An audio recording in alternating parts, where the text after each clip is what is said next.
সাদা শার্ট রক্তে মাখামাখি। লাবিব তা দেখে নিজের ব্যথা ভুলে দ্রুত পকেট থেকে রুমাল বের করে শুভ্রের হাত ভালোভাবে বেঁধে দিল। লিডার লোকটা হঠাৎ রেগে চেঁচিয়ে উঠল। কে কে আড়াল থেকে হামলা করছিস? সাহস থাকলে সামনে আয়। বলে থামতেই হঠাৎ কেউ শীষ বাজিয়ে উঠল। গভীর রাতে এমন ভয়ঙ্কর জঙ্গলে শীষের শব্দ যেন আরো ভয়ঙ্কর হয়ে উঠল চারপাশ। সবাই আশেপাশে তাকিয়ে খুঁজতে লাগলো কোথা থেকে শব্দটা আসছে। হঠাৎ শীষের শব্দ থেকে থেমে গেল। কিছুক্ষণ পর আবার শীষ বেজে উঠল। গুমনাম হে কোই, বদনাম হে কোই, किसको खबर कौन है वो अनजान है कोई। গানের শীষ বাজতেই লোকগুলোর শরীর জার কাটা দিয়ে উঠল। এই গানের শীষটা যেন আরো ভয়ঙ্কর হয়ে উঠছে চারপাশ। আবারও জঙ্গল থেকে কেউ গুলি ছুড়ল, তবে এবার কারোর উপর গুলি লাগলো না। গুলি ছুড়ল জ্বলন্ত লাইটগুলোর উপর গুলি ছুটতেই চারপাশ আবারও অন্ধকারে ঠেকে গেল। শুভ্ররা বেশ আশ্চর্য হচ্ছে। আজ কি হচ্ছে তারা কিছু বুঝতে পারছে না। এত বছর কাজ করে আসলো, কই কখনো তো এরকম হয়নি। তাহলে আজ কেন এরকম হচ্ছে ভেবে পাচ্ছে না তারা। 5 জন লোকগুলোর মধ্যে একজন লোক লিডার লোকটাকে বলে উঠল।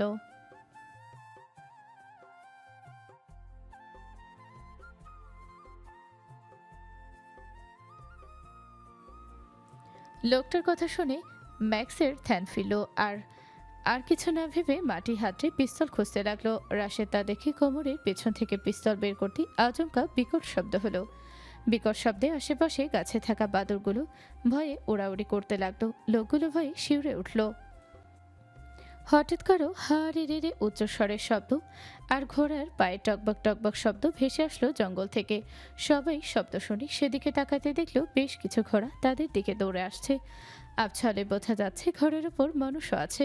তাদের দেখে সবাই বেশ আশ্চর্য হলো। লাবিব তা দেখে ভয়ের তো কণ্ঠে বলে উঠল। আরে এ তো দেখছি ডাকাত। এরা আমাদের বাঁচাতে না উল্টো মারতে আসছে।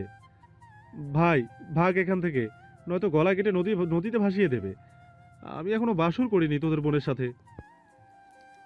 এই পরিস্থিতিতে লাবিবের এমন কথা শুনি শুভ্র, জাহিদ, রাশেদ আর আর্জুন, নূর আর শাকিলের বেশ রাগ হলো। এই ছেলে এই পরিস্থিতিতে বসর করেনি সেই কথা ভাবছে। রাশেদ রেগে বলল। তোকে কি লামিয়াদের গায়ের বাতাসে লেগেছে? এই পরিস্থিতিতে কি যাতাম বলছিস? দেখ, আমি সত্যি বলছি ভাই, এরা ডাকাত, দেখছিস না? লাবিবের কথার উত্তর না দিয়ে শুভ্র চিন্তিত গলায় বলল। যদি ডাকাত হয় তাহলে এরা আমাদেরও তো তীর ছুটতে পারতো। আমাদের না মেরে ওদেরকে মারলো কেন? আর আমাদেরই বা বাঁচাতে আসবে কেন এরা? শুভ্রের কথা এবার সবাই কিছু ভেবে চিন্তিত হলো। লাবিব বলে উঠল। আমার মনে হচ্ছে ওরা আগে ওদের মারবে, তারপর আমাদের, তাই এত আপ্যায়ন করছে আমাদের। শুভ্র শীতল দৃষ্টিতে লাবিবের দিকে তাকিয়ে বলল। চুপচাপ থাক, দেখি কি হয়। লাবিব হালকা চেঁচিয়ে উঠল। না না ভাই, আমি রিস্ক নিতে পারবো না। আমি ছবির কাছে যাব। ছবি, তুই কোথায় যান বাচ্চা? দেখ শুভ্র, আমি এখন মরতে চাই না। আমার ছবির সাথে কিছু হয়নি, আমি এখনো ভার্জিন। প্লিজ চল তাড়াতাড়ি, আমার ছবি অপেক্ষা করছে। বলতে বলতে হঠাৎ একটা তীর এসে পড়ল তার পায়ের কাছে। লাবিব চোখ বড় বড় করে দ্রুত সরে দাঁড়ালো। আর একটুর জন্য তার পায়ে এসে লাগেনি। শুভ্র নিচে পড়ে থাকা তীরের দিকে তাকিয়ে চোখ তুলে তাকালো। বেশ কিছু কালো ঘোড়া, তাদের গলায় ঘণ্টার বদলে ছোট হলুদ লাইট লাগানো।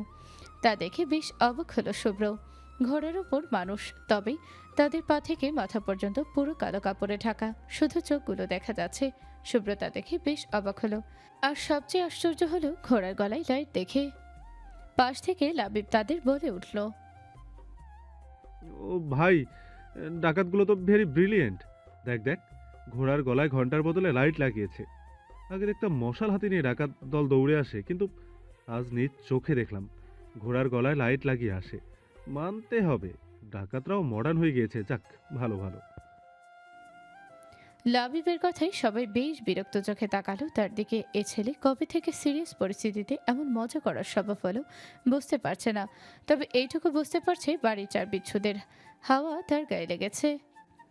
লোকগুলো পিস্তল হাতে নিয়ে ডাকাতদের দিকে শুট করতেই ডাকাতগুলো তাদেরকে শুট করার সময় না দিয়ে গা থেকে ধনুক নামিয়ে তীর ছুটতে লাগলো। এক এক করে শুরু হলো তীরে বর্ষণ।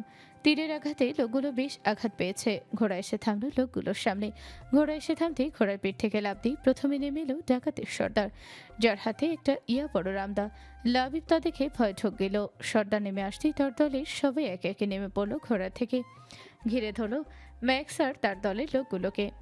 ম্যাক্স আর তার লোকগুলো ভয় পেল, কারণ তাদের সব লোকগুলোর হাতে পায়ে বুকে আবার কয়েকজনের গলা মাথা চোখে তীর গেঁথে গিয়েছে। কিছু লোক তীরের বর্ষণে আহত আর কিছু লোক নিহত হয়েছে। তা দেখে এবার ম্যাক্স আর তার দলের 4 জন ভয় পেতে শুরু করলো। হঠাৎ ডাকাতের সর্দার শীষ বাজিয়ে খাড়কাত করে ভয়ঙ্কর দৃষ্টিতে শুভ্রদের দিকে তাকালো। লাবিব তা দেখে ভয় শ্বাস নিতে ভুলে গেল। শুভ্র ভয়হীন দৃষ্টিতে তাকিয়ে আছে ডাকাতগুলোর দিকে। শুভ্র ভালো করে খেয়াল করলো সর্দারের চোখগুলো লাল টুকটুকে হয়ে আছে, মাথায় কালো পাগড়ির মতো পেঁচানো, পুরো মুখ ঢাকা। সর্দার চোখ ঘুরিয়ে ম্যাক্সের দিকে তাকালো। ম্যাক্স ভয় পেলেও নিজেকে সামলে নিয়ে ক্ষুব্ধ চোখে তাকালো ডাকাত সর্দারের দিকে। তারপর শক্ত গলায় বলে উঠল, কি চাস? আমাদের কাজে পাগড়া দিয়েছিস কেন? তবে তুই না যা চাস তার 3 ডাবল আমি তোকে দিব। সর্দার ম্যাক্সের দিকে তাকালো শীতল দৃষ্টিতে। তারপর ঘাড় ঘুরিয়ে শুভ্রদের দিকে তাকালো। তারা তাদের চেয়ে বেশ দ্রুত দাঁড়িয়ে আছে, বেশ দূরে দাঁড়িয়ে আছে। তাদের থেকে চোখ সরিয়ে নিজের দলের দিকে তাকালো। তারা চোখ দিয়ে কিছু ইশারা দিতেই সর্দার ঠোঁট বাঁকিয়ে হাসল। তারপর ম্যাক্সের দিকে তাকিয়ে সামনে এগিয়ে শক্ত গলায় বলল,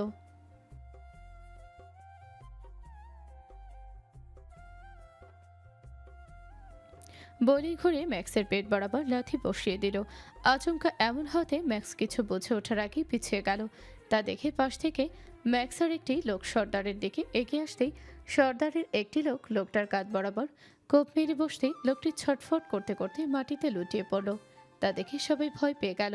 লাবিব বড় বড় চোখ করে তাকিয়ে আছে। ম্যাক্স তা দেখে রেগে সর্দারের দিকে এগিয়ে আসতেই সর্দার তার হাতে রামদা দিয়ে ম্যাক্সের আঘাত পাওয়া হাত বারবার কোপ মেরে বসতেই ম্যাক্সের হাত কেটে নিচে পড়ে গেল। ম্যাক্স প্রথমে কিছু না বুঝলেও যখন নিজের হাতের দিকে তাকালো তা দেখে চিৎকার করে উঠল। সবাই তা দেখে এবার আরো ভয় পেল। ভয় কাঁপতে লাগলো লোকগুলো। ওদিকে লাবিব শুভ্রর হাত জাপটে ধরে আছে। তাদের মুখেও ভয়ের ছাপ দেখা দিচ্ছে। সর্দার পাশ ফিরে তার দলের দিকে কিছু ইশারা করতেই তার দলের লোকগুলোর মুখে পৈশাচিক হাসি ফুটে উঠল। তারা দৌড়ে গিয়ে ম্যাক্সের লোকগুলোকে একাধারে কোপাতে লাগলো। শুভ্ররা সবাই বড় বড় চোখ করে তাকিয়ে আছে সেদিকে। ম্যাক্স তা দেখে বেশ ভয় পাচ্ছে। ডাকাতের সর্দার শীষ বাজাতে বাজাতে রামদা দিয়ে নিয়ে ধীর পায়ে এগিয়ে যাচ্ছে ম্যাক্সের দিকে। ম্যাক্স বসে বসে পিছাতে লাগলো। সর্দার তা দেখে বাঁকা হেসে একটু নিচু হয়ে ম্যাক্সের ডান পা ধরে উঠালো। ম্যাক্স ভয়ে মাথা নাড়াচ্ছে। না না, আমাকে মেরো না, মেরো না আমাকে। সর্দার ম্যাক্সের দিকে তাকিয়ে পৈশাচিক হাসি দিয়ে ডান পায়ের রান বরাবর রামদা বসিয়ে দিতে ম্যাক্সের পা অর্ধেক হয়ে গেল। ম্যাক্স তা দেখে ভয়ঙ্কর চিৎকার করে উঠল। তা দেখে সর্দার আবার শীষ বাজাতে বাজাতে ম্যাক্সের বাম্পা তুলে উঠিয়ে আরও একটা কোপ বসিয়ে দিতেই বাম্পা অর্ধেক হয়ে গেল। এবারে গিয়ে এসে ঘাড় কাত করে গলা বরাবর রামদা বসিয়ে দিতেই পেছন থেকে শুভ্র বলে উঠল, থামুন, আমি জানি না আপনি কে, তবে আইন নিজের হাতে তুলে নেবেন না, অনুরোধ করছি। সর্দার মাথা কাত করে শুভ্রের দিকে তাকালো। শুভ্র সর্দারের দিকে তাকিয়ে শিউরে উঠল। ভয়ঙ্কর রকমের লাল টুকটুকে হয়ে আছে চোখগুলো। সর্দার শুভ্রর দিকে তাকিয়ে ধীর গলায় বলে উঠল,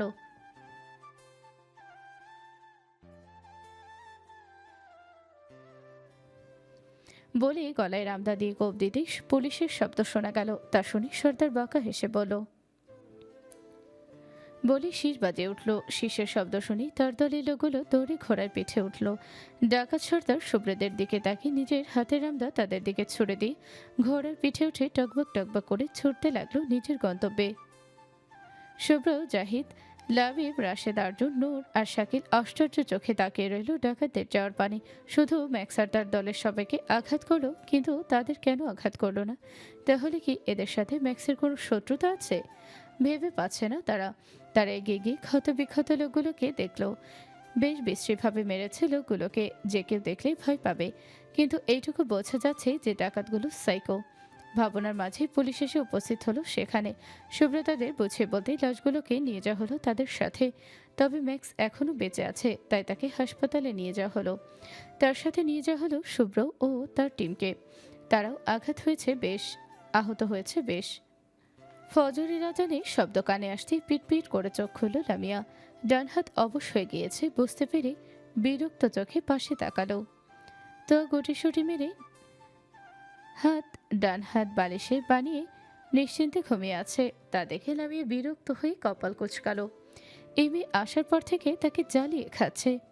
পড়তে পড়তে কাল কখন ঘুমিয়ে পড়েছে তা তার মনে পড়ছে না। বিরক্ত মুখ নিয়ে তোকে বালিশে শুয়ে দিয়ে ফ্রেশ হতে চলে গেল। ফ্রেশ হয়ে দ্রুত নামাজ শেষ করে ব্যালকনির চেয়ারে বসে ফজরের আবহাওয়া গায়ে মাখতে লাগলো। তার যে এসবটা ভীষণ প্রিয়। চেয়ারে হেলান দিয়ে আস্তে করে চোখ বুঝতেই ভেসে উঠল শুভ্রের হাসি উজ্জ্বল মুখখানি। লামিয়া ধরফর করে উঠল। এই লোকটা তাকে শান্তি দিচ্ছে না। কালকে রাতে ঝগড়া করে এসেছিল, তারপরে দেখা হয়নি। কারণ গতকাল সে ভীষণ ব্যস্ত ছিল ভেবে দীর্ঘশ্বাস ফেলে শুভ্রের বাড়ির দিকে তাকাতেই ভ্রুজোড়া কুচকে ফেলল। আর কিছু না ভেবে গায়ে হুডি জড়িয়ে বেরিয়ে গেল শুভ্রর বাড়ি। হাতে ব্যান্ডেজ অবস্থা নিয়ে গোসল করেছে শুভ্র। সবে গোসল করে বেরিয়ে আয়নার সামনে দাঁড়িয়ে চুল বলছিল। মাথা ঘুরি পিছনে তাকাতেই মাথা মোছা থামিয়ে দিয়ে তাকালো দরজার দিকে। লামিয়ে দরজায় হেলান দিয়ে বুকে হাত ভাঁজ করে তার দিকে ভ্রু কুচকে তাকিয়ে আছে। তা দেখে শুভ্র ভ্রু নাচিয়ে বলল, কি সমস্যা? এখানে কি নিজের বাড়ি রেখে? শুভ্রের কথার উত্তর না দিয়ে লামিয়ে বলল, এত ভোরে গোসল করেছেন কেন? শুভ্র লামিয়ার দিকে শীতল দৃষ্টিতে তাকিয়ে মনে মনে শয়তানি হাসি দিয়ে সিরিয়াস কণ্ঠে বলল, কিছুক্ষণ আগেই খেলাধুলো করে বাড়িতে ফিরেছি, তাই গোসল করাটা দরকার, তাই করেছি। খেলা মানে বুঝলাম না। আর আপনি এখন বাড়ি এসছেন মানে সারা রাত কোথায় ছিলেন? বউয়ের কাছে। কার বউ? বেশ গম্ভীর কণ্ঠে বলল লামিয়া। আমার। লামিয়া দরজা থেকে এবার বড় বড় পা ফেলে শুভ্রের কাছে এসে দাঁড়িয়ে বলল, আপনার বউ মানে? মজা করছেন আমার সাথে? তোর সাথে কি আমার মজার সম্পর্ক? দেখুন ভালোই ভালোই বলছি, বলুন কোথায় ছিলেন? বললাম তো বউয়ের কাছে। বয়রা নাকি, শুনতে পাস না? শুভ্রের কথায় লামিয়ার রাগ লাগছে, তবু রাগ কন্ট্রোল করে বলল, বিয়ে করেছেন কবে? লন্ডন থাকতে। লন্ডনের মেয়ে? হুম। তাহলে তো দেখতে ভীষণ সুন্দরী হবে, তাই না? ও শুভ্র আলমারি থেকে গায়ে টি শার্ট জড়িয়ে লামিয়ার সামনে এসে দাঁড়িয়ে পড়ল।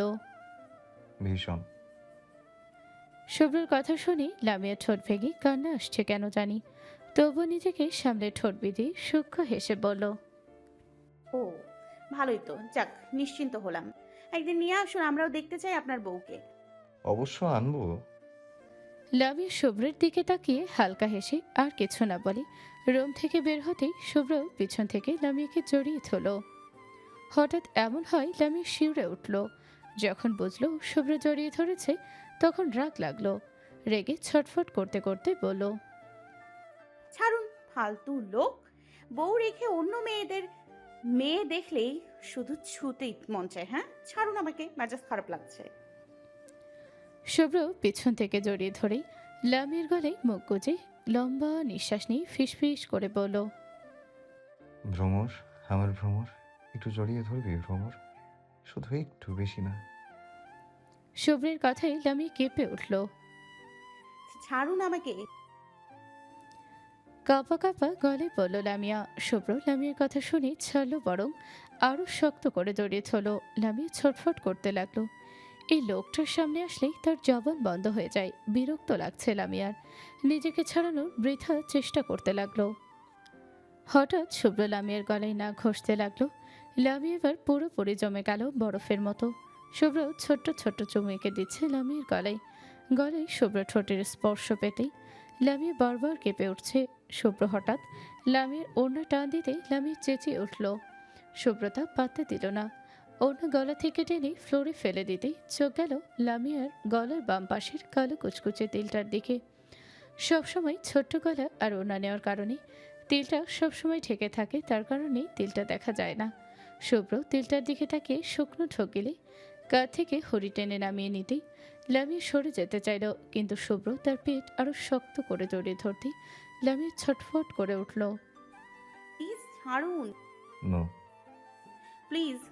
হুম, একটুও না। ফালতু লোক, রাগ লাগছে কিন্তু, ছাড়ুন বলছি। লামিয়ার কথায় শুভ্র বিরক্ত হলো বেশ, তাই কিছু না বলে লামিয়ার গলার তিলটাই শক্ত করে কামড়ে ধরতে লামিয়া চোখ মুখ খিচে নিল, কিন্তু মুখ ফুটে কোনো শব্দ করল না। বেশ কিছুক্ষণ পর শুভ্র কোমর ছেড়ে কামড়ের জায়গায় ছোট্ট ছোট্ট চুমু এঁকে দিল। লামিয়ার কেমন অস্বস্তি লাগছে, এরকম অবস্থায় কোনোদিন আগে পড়েনি সে। শুভ্র লামিয়ার অস্বস্তি দেখে গলা থেকে মুখ তুলে লামিয়াকে ছেড়ে দিল। লামিয়া ছাড়া পেয়ে স্বস্তির শ্বাস পেয়ে ঘুরে শুভ্রকে কিছু বলতে যাবে, তার আগে চোখ গেল শুভ্রের হাতের দিকে। বেশ অস্থির কণ্ঠে বলল, আপনার হাতে কি হয়েছে? শুভ্র ছোট্ট করে উত্তর দিল। কিছু না। লামিয়া দ্রুত পায়ে শুভ্রের হাত ধরে দেখতে লাগলো। কি হয়েছে বলুন না, কিভাবে ব্যথা পেয়েছেন এখানে? লামিয়ার কথা শুনে শুভ্র লামিয়াকে কাছে টেনে কপালে চুমু এঁকে দিয়ে কপালে কপাল ছেঁকিয়ে বলল, গুলি লেগেছে। কিভাবে? সে অনেক কাহিনী পরে বলবো। আমার ভালো লাগছে না, একটু মাথায় হাত বুলিয়ে দিবি? ছোট বাচ্চাদের মতো বায়না করে উঠল শুভ্র। শুভ্রের কথা শুনে লামিয়া শুভ্রর চোখের দিকে তাকালো। লোকটাকে বেশ অসুস্থ মনে হলো, তাই আর না করলো না। মাথা নাড়িয়ে হ্যাঁ বলতেই শুভ্র ঠোঁটের কোণে হাসি ফুটে উঠল। দ্রুত লামিয়াকে কোলে তুলে নিয়ে খাটে বসিয়ে দিয়ে শুভ্র লামিয়ার পেটে মুখ গুজে কোমর জড়িয়ে শুয়ে পড়ল। লামিয়া কেঁপে উঠল, তবে কিচ্ছু বলল না। কেন জানি আজকে ঝগড়া করতে ভালো লাগছে না। লামিয়া আর কিছু না ভেবে শুভ্রের মাথায় হাত বুলিয়ে দিতে লাগলো। এভাবেই কেটে গেল 30 মিনিট। তবে সবচেয়ে মজার বিষয় হচ্ছে ঘুমানোর কথা ছিল শুভ্রর, আর ঘুমিয়ে গিয়েছে লামিয়া। তা দেখে শুভ্র হাসলো। লামিয়ার পেট থেকে মুখ তুলে শুভ্র লামিয়াকে আলতো হাতে বসা থেকে শুইয়ে দিল। তারপর নিজের দিকে ফিরিয়ে বুকে জড়িয়ে ধরে গায়ে চাদর টেনে দিল গলা পর্যন্ত। লামিয়া গরম উষ্ণতা পেয়ে চাদর আরও একটু উপরে তুলে শুভ্রকে কোলবালির ভেবে জড়িয়ে ধরে শুভ্রর বুকে মুখ গুজে ঘুমিয়ে গেল। তা দেখে শুভ্র হাসলো, মাথা নিচু করে লামিয়ার কপালে চুমু খেলো। তারপর আরও একটু নিচু হয়ে লামিয়ার শুকনো ঠোঁটে চুমু খেয়ে ফিসফিস করে বলল, আমার ভ্রমর শুধু আমার, আমার ছন্ন ছাড়া পাখি তুই। তুই শুধু আমার, শুধু আমার, আর কারুর না। আমি তোকে আর কারুর হতে দিব না। দরকার পড়লে তোকে মেরে নদীতে ভাসিয়ে দিব, তবু কারুর হতে দিব না। আর কেউ যদি তোকে আমার থেকে দূরে সরাতে চায়, তাহলে তাকে আমি জ্যান্ত পুঁতে ফেলবো। তুই শুধু আমার হক, আর কারুর না। তোর হাসি কান্না সুখ দুঃখ সব আমার, এমনকি তুইও। ভীষণ ভালোবাসি তোকে, নিজের চেয়েও বেশি। আমার ভ্রমর, আবারও বলছি, অনেক অনেক অনেক ভালোবাসি আমার ভ্রমরকে। বলে ঘুমন্ত লামিয়ার দিকে তাকালো। তার বাঁকা হেসে আবারও ঠোঁটে চুমু খেয়ে লামিয়াকে বুকে শক্ত করে চেপে ধরে চোখ বুঝলো। তারপর আস্তে ধীরে ঘুমিয়ে গেল। সময়টা সকাল 8টা।